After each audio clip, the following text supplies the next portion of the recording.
Optimistic, and I'm going to go with the score prediction of 2-1 to Arsenal. 2-1 to Arsenal. 2-1 to Arsenal. Slavia Prague's last-minute fluky goal cancels out a goal from Pepe to give them the advantage ahead of next week's second leg. It was a better performance from the Gunners overall, but just our lack of lethalness in front of goal once again continued, and it really showed in this game, as I'll explain now. Biggest example of this was, of course, Lacazette's miss. One-on-one with the keeper, went for showmanship. He should have just placed it, and it really would have given us full advantage should Pepe have scored another goal as well. And honestly, with the chance that we had, it should have been 2 or 3-0 easily. So now I move on to my player ratings for the game. I'm going to start with Bernd Leno in goal. I'm going to give him a 6. I just think there was nothing really he could do for the goal, and he was pretty solid throughout. He didn't really have to do much in the game, but I'm going to give him a 6 just because, he did concede at the end of the day. Moving on to right back, Bellerin. He was actually alright, I thought. His attacking prowess was existent all through the game. Him and Saka linking up quite well for some of the crosses to give us one of our many chances. But I think he was actually pretty good. This could earn him a start on Sunday against Sheffield, and maybe even the second leg. Oh, by the way, I give Bellerin a 7. Gabriel is next. I thought Gabriel was a little unlucky for the goal. I think the corner leading to the goal was actually Cedric's fault. I don't think it was his fault. Some of his defensive work was brilliant. Some of his strength shown was absolutely brilliant, so I'm going to give him a 7. Cedric, I'm going to give a 5. I think he is at fault for the corner that led to the goal. And his crossing, look, he's not Kieran Tierney at the end of the day, and I do feel sorry for him. I do think he's in a vulnerable position because he's trying to fill the boots of our most influential player going forward, and I do feel sorry for him, but he wasn't good enough tonight, so I'm going to give him a 5. Field next now, Thomas Partey, I'm going to give actually a 7. I think he was kind of solid all night. He gave away the ball maybe once or twice, but I do think he was always want to try and go forward. His defensive work was pretty good as well. I thought he was quite good. Granit Xhaka, on the other hand, gave away too many fouls in my opinion, but he was solid enough. I mean, he didn't do anything inherently wrong with the ball, so I'm going to give him a 6. But he, same old Xhaka committing fouls and stuff like that. Did win a couple of fouls as well, to be fair. Now on the attacking side of things, Bukayo Saka, same old stuff really. He drove forward, had a massive chance, and missed a big chance in the first half to go 1-0 up.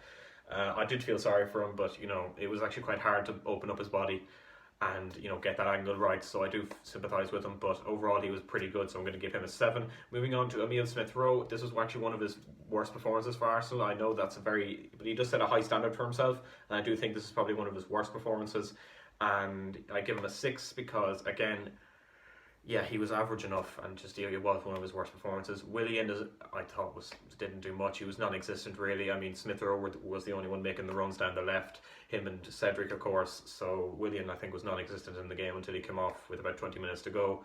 And I'm going to give him a 5. And then to up front, Alex Lacazette. I thought he played well, and I did think he got involved, but that miss, I can't get that miss out of my head, and that really has overshadowed this, so I'm going to give him a 6, even though I thought he played okay, but it's inexcusable, that miss. The 3 subs I want to mention is Aubameyang, Pepe and Martinelli. When they came on, they just lit the pitch on fire, and obviously it led to a goal from Pepe. It was well worked. I thought those 3 did well. Aubameyang had a chance early on when he came on, so overall I'm going to give all those 3 players a 7.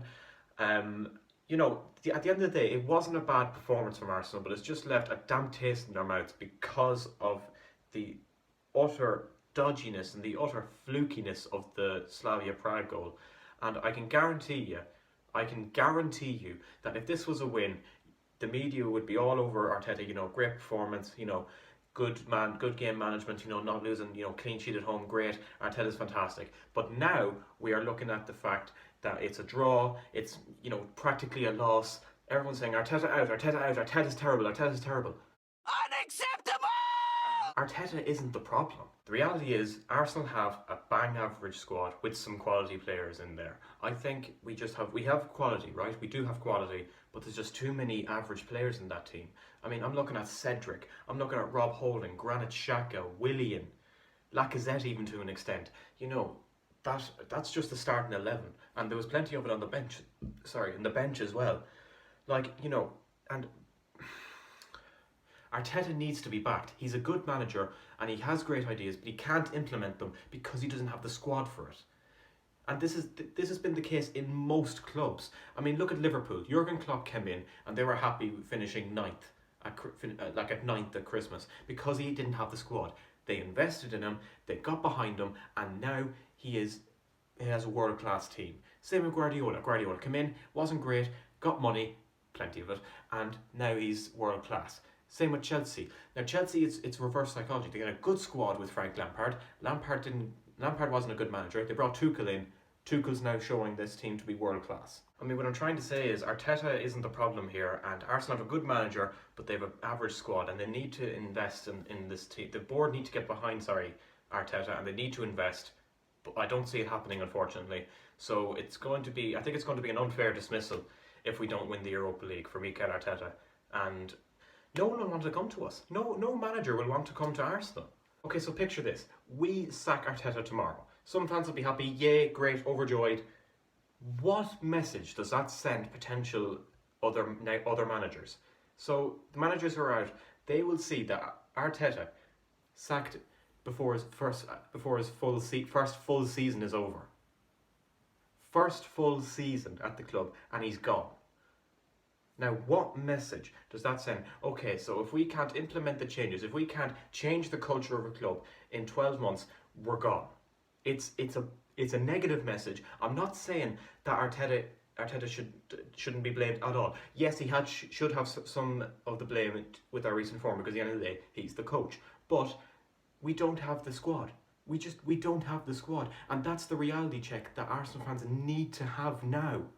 And get behind Arteta, and get behind the fact that, yes, we're 10th and it's an awful position to be in, but that with the squad that we have, that's where we should be.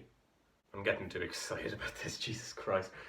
Look, that's my view. Let me know in the comments down below what you think. Should Arteta go?